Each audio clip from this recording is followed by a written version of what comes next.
नमस्कार, मी नीलम. सायराज किचनमध्ये तुम्हा सर्वांचं मनापासून स्वागत. आज आपण बनवणार आहोत दुधी भोपळ्याचे पराठे. खास करून आपण हे पराठे चपातीसारखे लाटून घेणार आहोत. करायला तर खूप सोपे आहेत. लहान मुले दुधी भोपळ्याची भाजी खात नाहीत, त्यामुळे पराठे खूप आवडीने खातात. पराठे बनवण्यासाठी एक छोट्या आकाराचा दुधी भोपळा साल काढून घेतलेला आहे. आता त्याला किसून घेऊया. 2 कप गव्हाचं पीठ चाळून घेऊया व 1 कप बेसन सुद्धा चाळून घेतलेलं आहेत. चला तर मग पराठ्यासाठी आपण वाटण वाटूया. इथे मी मिक्सरचं भांडं घेतलेलं आहे. त्यात 7 ते 8 हिरव्या मिरच्या घालूया. आलं, 15 ते 20 पाकळ्या लसूण. आता त्याचं वाटण पाणी न घालता वाटूया. पराठे बनवण्यासाठी लागणारे साहित्य: मोठ्या आकाराचा 1 कांदा बारीक चिरून घेतलेला आहे, खूप सारी कोथिंबीर, हळद अर्धा टेबलस्पून, धने पावडर 1 टेबलस्पून, चवीनुसार मीठ, पांढरे तीळ 1 टेबलस्पून व आपण बनवून घेतलेले वाटण, गरम मसाला 1 टेबलस्पून. आता थोडं थोडं पाणी घालून त्याचा गोळा बनवून घेऊया.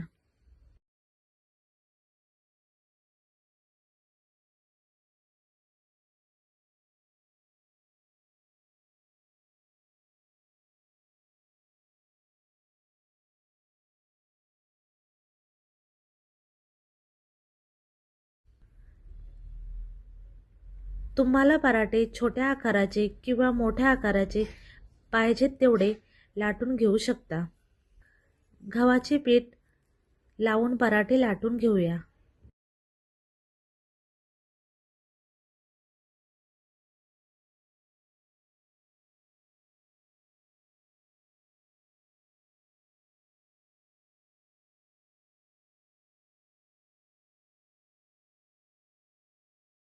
गॅसवर पॅन गरम करण्यात ठेवलेला होता. चला तर मग लाटून झाल्यावरती पराठा दोन्ही बाजूनी असा भाजून घेऊया. पराठा भाजताना तुम्ही तेल किंवा तूप वापरू शकता. उरलेल्या पिठाचे सुद्धा त्याचप्रमाणे पराठे बनवून घेऊया. बघा तर मग आपला छान असा पराठा भाजून झालेला आहे.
चॅनलला लाईक, शेअर, कमेंट, सबस्क्राईब करायला विसरू नका.